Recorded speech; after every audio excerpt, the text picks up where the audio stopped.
Welcome, dear listeners, to Tales from the Dark, where we dust off the pages of history to reveal hidden faces, lost souls, and names that fell from the scrolls of glory into the abyss of horror and crime.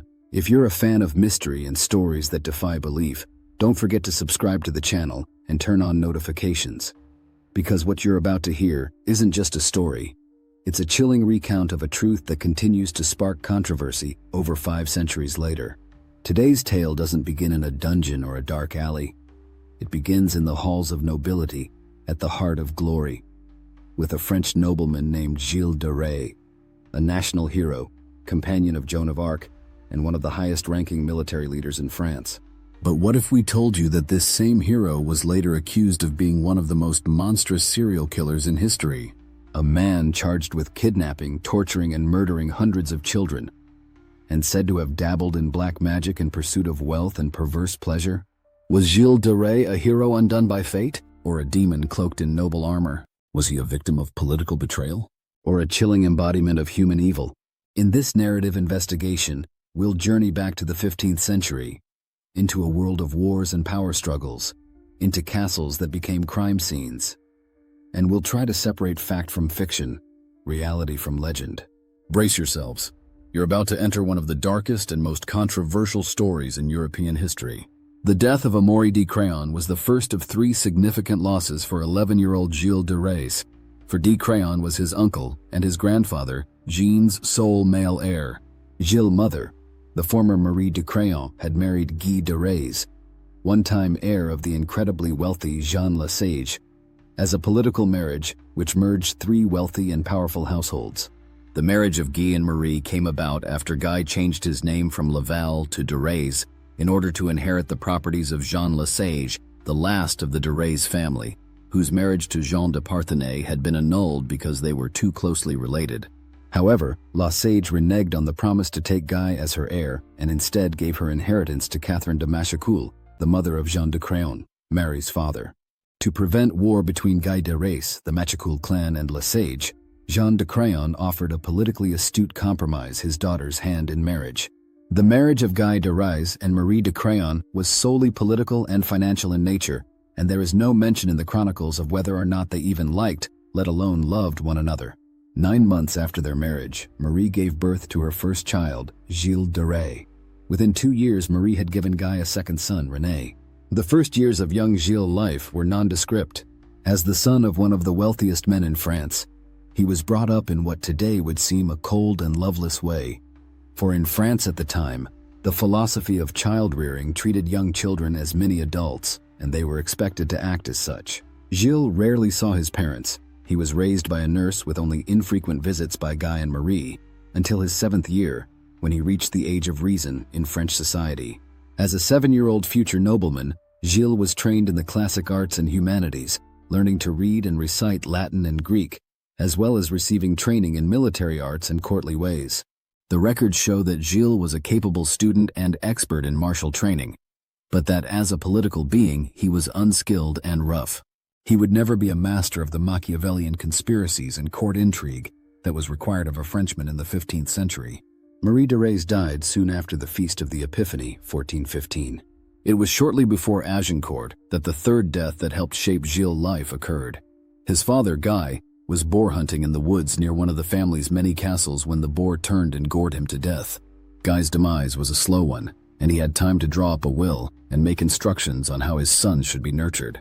There was no love lost between Guy de Rais and Jean de Craon, and de Rais had left instructions in his will that his children should be raised by a cousin, Jean Tournemine de la Junaudaye. Guy made it clear that under no circumstance was Jean de Craon to have a hand in bringing up either Gilles or René.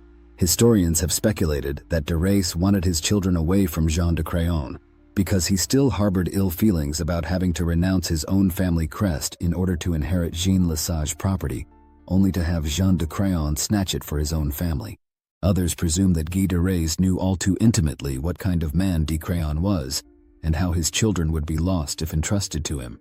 A skilled politician, de Craon was not going to let the wealth and estates of his grandchild slip through his fingers after so carefully plotting their acquisition. Left with no heir of his own after the debacle of Agincourt, Jean was unwilling to see his line end and his hard-won estate revert back to the Mad King or another duke. De Craon successfully challenged Gilles De Rais' will, and in mid-1416, young Gilles and René de Rais were delivered to their grandfather's care. Jean de Craon was a scheming, conniving, powerful lord whose manipulations and machinations are rivaled by few in history. Without a conscience and willing to use whatever methods were required to achieve his ends, Jean was a poor influence on the young, impressionable De Rais children.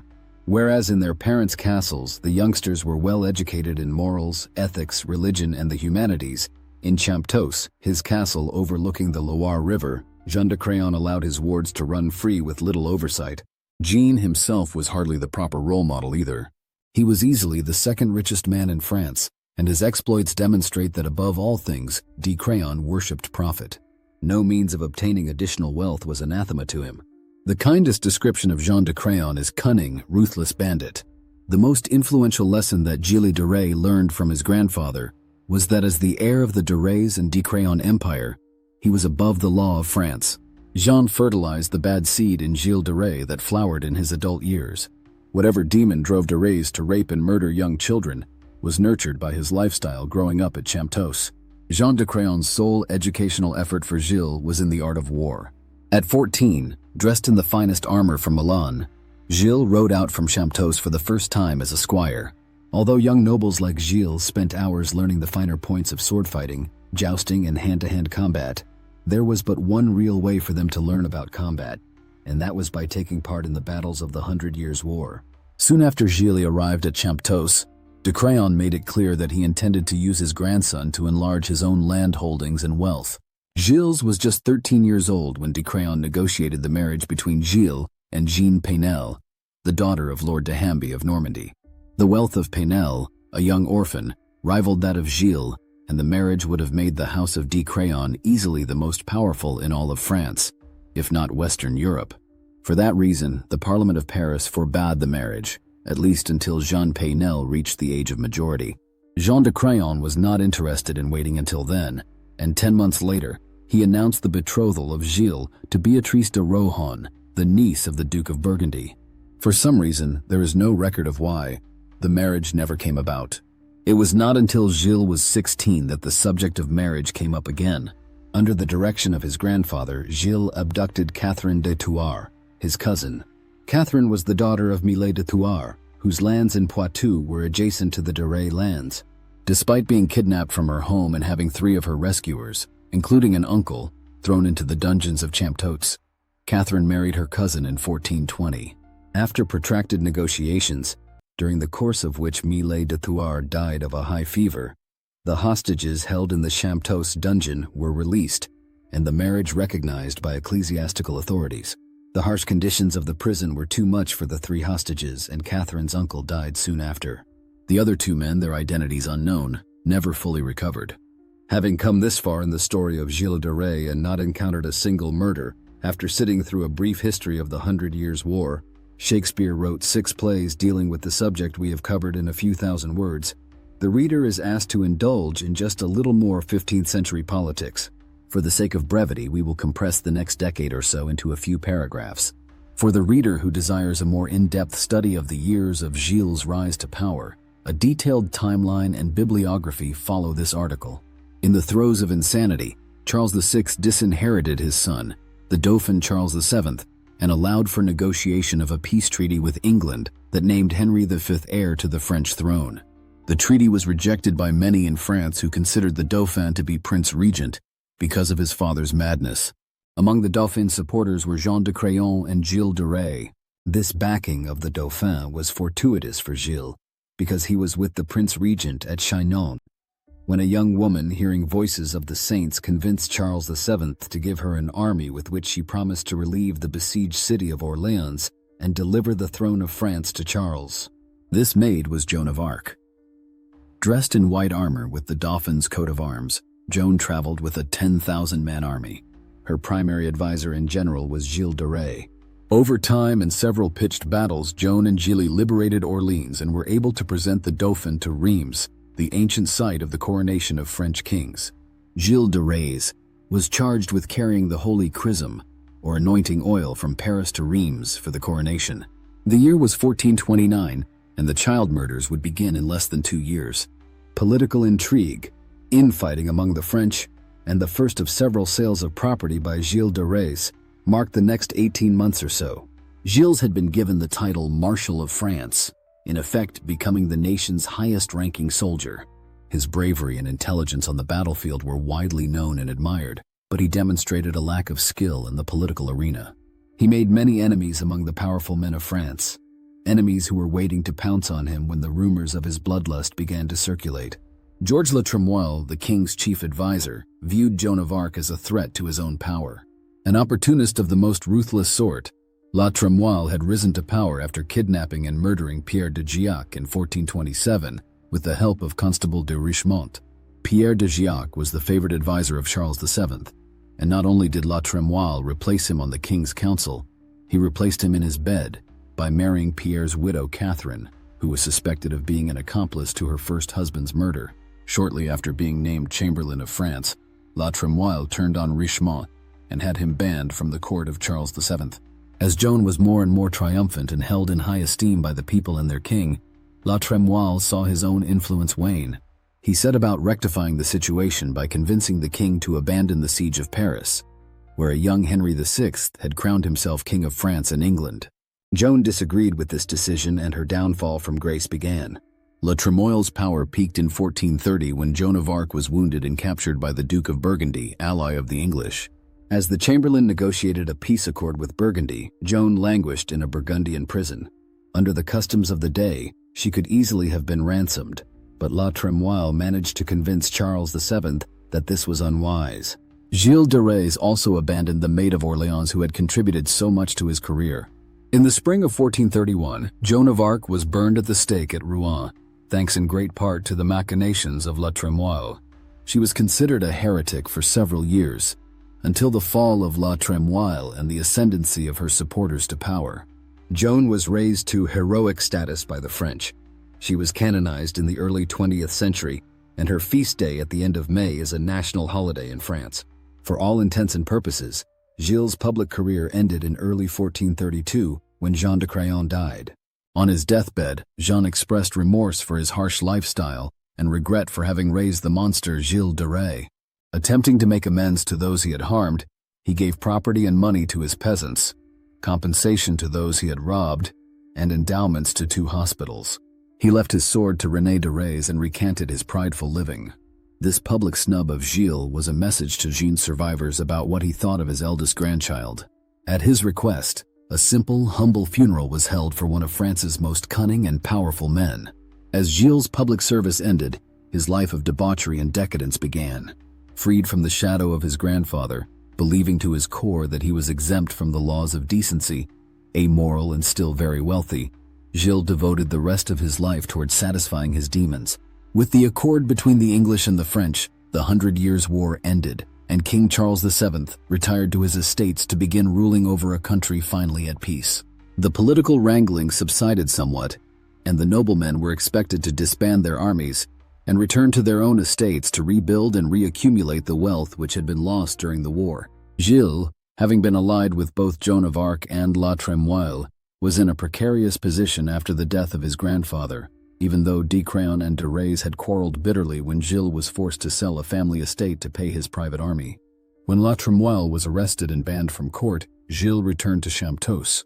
The sedentary lifestyle of a retired war hero was not for Gilles de Rais, a headstrong young man whose only life experience to date had been the glory and carnage of battle. He yearned for excitement and blood, but was forced to become a murderer to fulfill his desires. If circumstances had changed, Gilles had not restless activity, killing and violence, coupled with theatrical display, had been the conditions of his existence, wrote a biographer, Jean Benedetti. His society had a vested interest in his capacity for violence. Under certain circumstances, it legitimized and honored it. The psychopathic urgency of his private needs had been concealed by the general brutality of military practice. At his trial, Gilles told his inquisitors that he killed in cold blood for the first time in the year his grandfather died, either 1432 or 1433. In his confession, Gilles stated that at Champtos, he killed children and had them killed in large numbers, how many he is uncertain. And he committed with them the sodomitic and unnatural sin sometime after the death of de Craon. Gilles moved his courtiers to Machecoul, where the murders began in earnest. As the record-keeping of the 15th century was not as fastidious as we have come to accept in court proceedings, actual dates of the disappearances of children are rough at best. In few cases can dates be assigned, and in many cases even the year is suspect. The first child snatching attributed to Gilles De Rais occurred, historians believe, sometime in 1432, when Gilles de Rais, a cousin of De Rais, reportedly abducted a young apprentice whom De Rais wanted to carry a message to the castle at Machecoul. The anonymous 12-year-old boy, apprenticed to Guillaume Hilaire, a furrier, was the son of Jean Joudon. When the boy disappeared and Hilaire sought out the nobleman de Sille, he was told the boy had been kidnapped by thieves in the village of Tiffauges. In Gilles' trial, the events were testified to by Hilaire and his wife, Jean Joudon and his wife, and 5 others from Machecoul. There is no evidence linking Gilles De Rais to this kidnapping, but he was charged with the boy's death. In Jean Benedetti's biography of Gilles De Rais, he speculates what happened to the youngster. He was pampered and dressed in better clothes than he had ever known. The evening began with a large meal and heavy drinking, particularly hippocras, which acted as a stimulant. The boy was taken to an upper room to which only Gilles De Rais and his immediate circle was admitted. He was then confronted with the true nature of his situation. The shock thus produced on the boy was probably an initial source of pleasure for Gilles.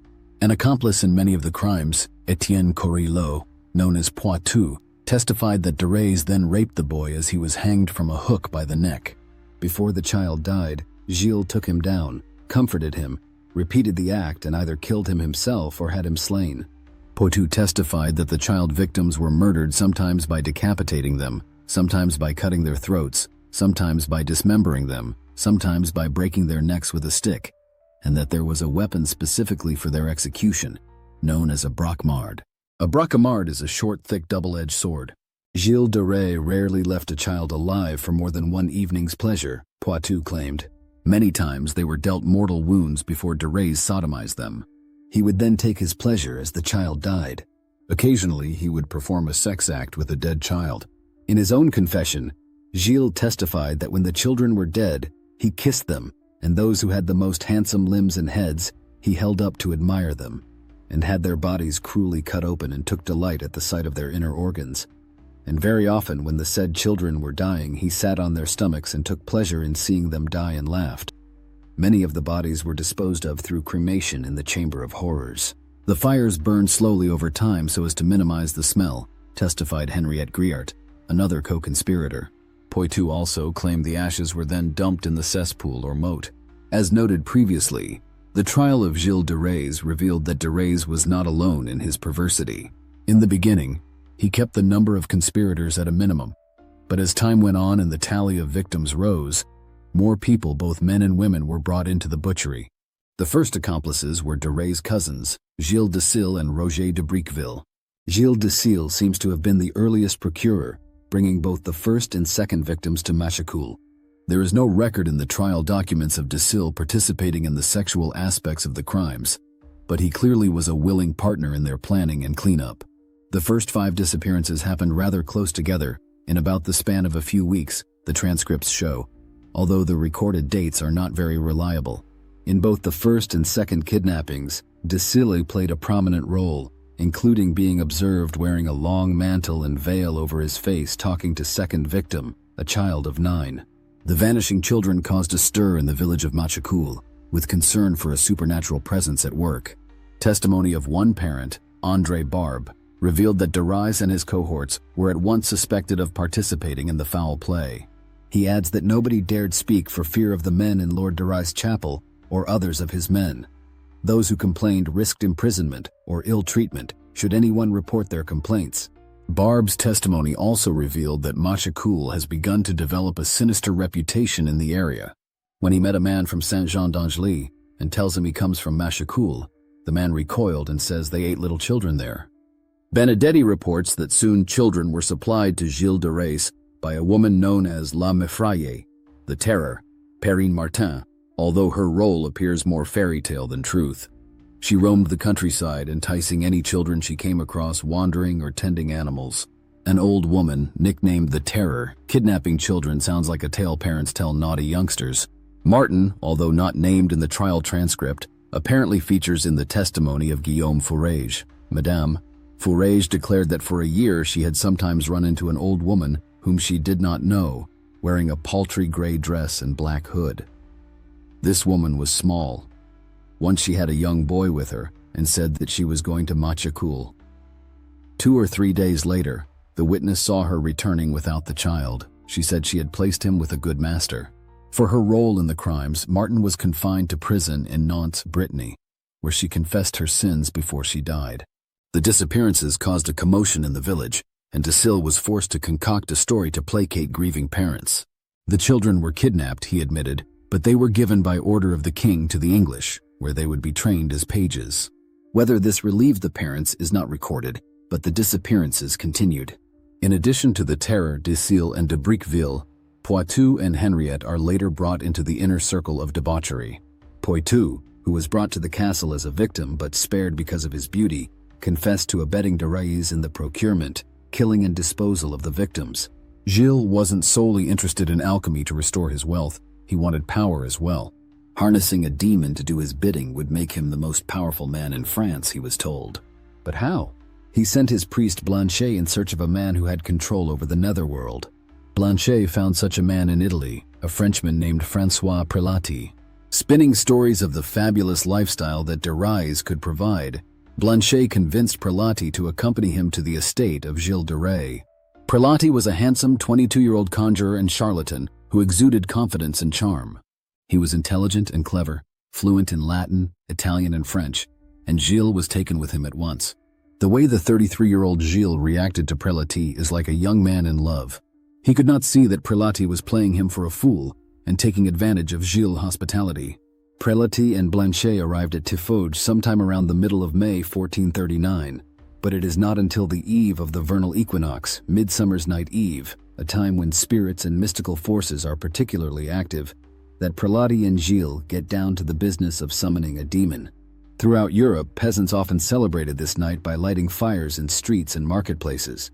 Although the fires were often blessed by priests, the celebration was generally conducted by the laity. Midsummer Eve celebrations were a continuance of the Teutonic pagan festivals and fertility rites associated with agriculture at the time of the summer solstice. This would not be the first time that De Rais attempted to summon the devil for his own purposes, but it would represent the first time he played an active role in the ceremony.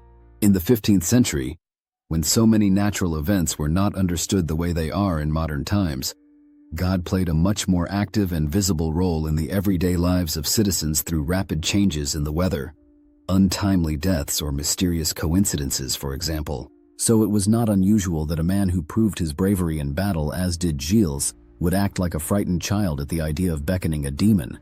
It is unfair to judge Gilles de Rais a coward, because he trembled as Prelati prepared his hokum incantations. Shortly before midnight, Gilles, Prelati, Poitou, Henriette, Blanchet, and Gilles Desilles went into the lower hall of the chateau at Tiffauges. There, amid the tapestries, coats of arms, and artifacts of war, Prelati drew a large circle on the floor and began tracing crosses, mysterious symbols and signs within it. Gilles de Rais carried with him a large book, leather-bound with a great metal lock. Inside the pages were written in red ink, or was it blood? There was a rumor swirling around the village that Lord de Rais was kidnapping children, murdering them and using the blood to write a book of spells and incantations that was filled with the names of many demons under his control, if only, Gilles must have thought. Ever the showman, Prelati warned his audience that under no circumstances were they to make the sign of the cross, no matter how frightened they became. He ordered the 4 windows of the great hall opened. Then, with the candles burning and the room prepared, the lord of the manor ordered his servants to leave him and Prelati alone. This dismissal must have come as a relief to Desilles, who was terrified of the supernatural and had once jumped out a window of Champtos when a magician managed to convince the 2 cousins that a demon was present in the room. The servants waited in Gilles de Rais' bedchamber as Prelati went to work. In addition to the child's blood book, Gilles held in his hand a note he planned to give to Satan when the Dark One appeared. In it, he promised to give Lucifer anything he desired, except his soul and his life, if the devil would only grant him fabulous wealth. Sometimes kneeling, other times standing, Prelati leads Gilles de Rais through a farcical ceremony to summon the demon Prelati calls Baron. For 2 hours they pleaded and cajoled Baron to appear, but the demon did not. Up in Gilles' bedroom, the others waited nervously. Once they claimed to have heard the sound of hooves on the roof of the chateau, but shortly after 2 in the morning, Prelati and De Rais joined the others, disappointed that Baron had snubbed them. The pair said nothing of any hoofed creatures appearing. Fortunately for Prelati, a weather front did appear during the ceremony, bringing with it a significant change in the wind as well as rain and thunder. The sign only served to confirm Gilles' confidence in the young man. Perhaps he was bluffing, as it is unlikely that De Rais had confided in Prelati his perverse sexual habit. But Prelati unfortunately told De Rais that Baron wants a sacrifice of a child's heart, eyes, and sex organs. Soon after, Gilles De Rais fulfilled Prelati's gruesome demand. The sacrifice came after Prelati managed to make Baron appear. Of course, the magician was alone at the time, only to have the demon beat him mercilessly. Locked out of the room, De Rais and his cohorts could only listen in horror as Prelati was roughed up. Blanchet, who was clearly a non-believer in sorcery, compared the sound to that of someone hitting a feather bed. Another time, Prelati, alone again, conjured up a mighty serpent. Terrified, he ran from the room into the waiting arms of Gilles De Rais, who also became afraid and fled to his chapel, where he grabbed a crucifix that contained a sliver of the true cross. Returning to the site of the serpent's appearance, he was both disappointed and relieved to find it had returned to the netherworld. The shenanigans went on for more than a year and ended only when Gilles De Rais was arrested. Just because Gilles was trying to summon a demon did not mean his bloodlust was ignored. Rather, the debauchery and murder continued unabated. Gilles had several near misses in terms of being caught, and historians speculate that René De Rais and other close family members were quite aware of what Gilles was doing. The relationship between René and his brother was strained but amiable. René, who had taken the name of his grandfather, Lassus, was constantly after his brother for his spendthrift ways. As in so many families, René and Gilles were opposites in many ways, although René was just as brave in battle. He was equally devout and more fiscally conservative. René managed to have the king issue an edict preventing Gilles from selling any of the family estates, and gained control of the chateau at Champtos. When Gilles learned his brother was moving into Champtos, he panicked. René was clearly acting in an aggressive manner to curtail Gilles' spending, and it was only a matter of time before his younger brother moved to have Machecoul taken as well. That would spell doom for De Rais, who took action to cover his tracks. Gilles dispatched Poitou and Henriette to Machecoul and ordered them to burn the bodies of the 40 or so children he had stored in a tower. They complied, but by then it was almost too late. Some noble friends spied on the 2 servants as they completed their grisly task. Their reaction was not what one would expect. They ignored what they saw. After all, the victims were only miserable peasant children. Justice reacted on the occasion of another affair. Under certain circumstances, justice might have closed its eyes, wrote French historian Georges Bataille. Gilles' fear that René was on the march and intended to occupy Machecoul was well-founded and correct. 3 weeks after moving into Champtos, René and a cousin André de Laval-Lowayac occupied Machecoul to prevent Gilles from liquidating any more family property. Gilles de Sille and a servant had been charged with making sure the castle was clear of evidence. The alchemy tools had been destroyed earlier when Louis, the Dauphin, came to visit. It was de Sille's job to clean up the bones, and he botched the assignment. 2 skeletons were found on the grounds, and the captain of the guard interrogated Poitou and Henriette about them. The pair denied knowing anything, which was a lie, and the matter was hushed up. A wall of silence was erected round the family, Benedetti writes. Besides, if they spoke up, the local peasantry might come forward and tell what they knew, and the whole family would be plunged into disgrace. But time was not on the side of Gilles De Rais. Retired from the military at just 36, politically impotent and clearly mad, Gilles was like a wounded shark in a feeding frenzy. He had no real allies and no money to pay an army. He was on thin ice in the eyes of the very powerful church, and worst of all, his property was coveted by many different camps. Like predators circling a weakened animal, his enemies waited until the right moment to strike. Gilles' days were numbered, and nothing, supernatural or otherwise, could change that. The end came in 1440, after Gilles desperately put together a group of brigands and converged on the church at Saint-Étienne de Mermort during High Mass. Breaking into the church wild-eyed and brandishing a double-edged axe, Gilles threatened the priest and hauled the man away. The priest was the brother of the treasurer of Brittany, who was charged with occupying a chateau owned by Gilles, which he was forced to sell. Gilles demanded the priest relinquish Brittany's claim on the property. Although Lord De Rais had sexually assaulted and murdered at least 30 children, robbed and pillaged the merchants and bourgeois inhabitants of Brittany, Anjou, and his own province of Pays de Rais, and dabbled in the forbidden arts of alchemy and black magic, it wasn't until he kidnapped an important priest from inside a church that someone decided that he had gone too far. It was no secret that Jean V, Duke of Brittany, coveted the lands and estates of Gilles De Rais and would do whatever was necessary to have them. He formed an alliance with the Bishop of Nantes, Jean de Malestroit, who had been an enemy of De Rais for many years. Once again, as it was when the nobles watched De Rais' valets dispose of his Champtoc victims, the deaths of peasant children meant nothing to the Duke and the Bishop. This wasn't a justice issue to them, it was purely economics. Malestroit began secretly taking depositions and gathering information about Gilles De Rais. One can only imagine what he must have thought when he learned of the book of spells written in children's blood, or how Gilles enjoyed sitting on the stomachs of dying children and masturbating. Even though his stated purpose was to ruin a political foe, the bishop's stomach must have turned as he heard witness after witness come forward with tales of missing children or suspicious men with their faces covered by black veils prowling the countryside, kidnapping innocent shepherd boys. It was in July 1440 that Malestroit went public with his findings. As Bishop of Nantes, he published an incendiary account of interviews with 7 commoners who live in under the rule of Gilles.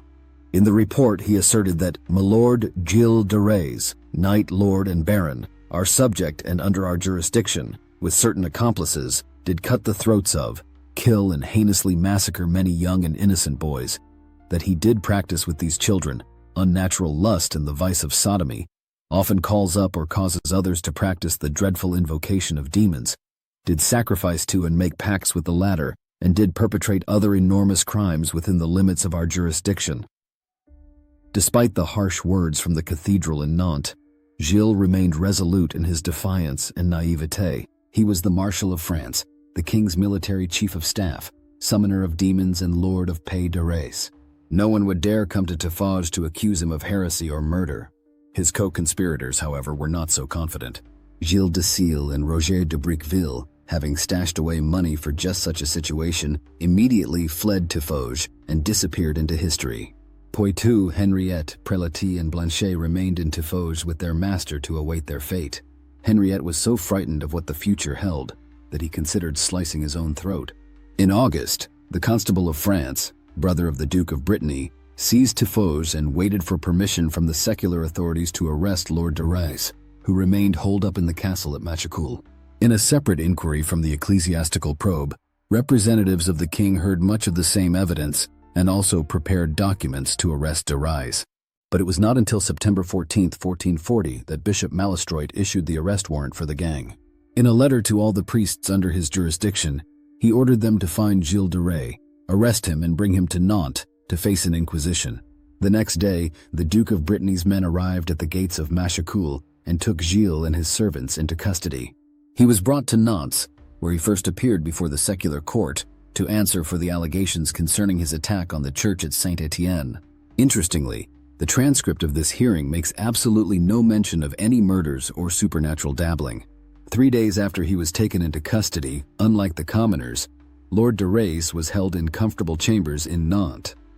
The inquest into Gilles' acts began in earnest. Pierre de l'Hôpital, Chief Judge of Brittany, began the process by having interviews with the parents and relatives of the lost children of Machecoul. One mother tells the heartbreaking tale of being coerced by Poitou to turning over her son to him and Lord De Rais, who promised to care for and educate the boy. The next day, as the boy and the murderers were preparing to leave, the mother had second thoughts and begged De Rais to return her boy.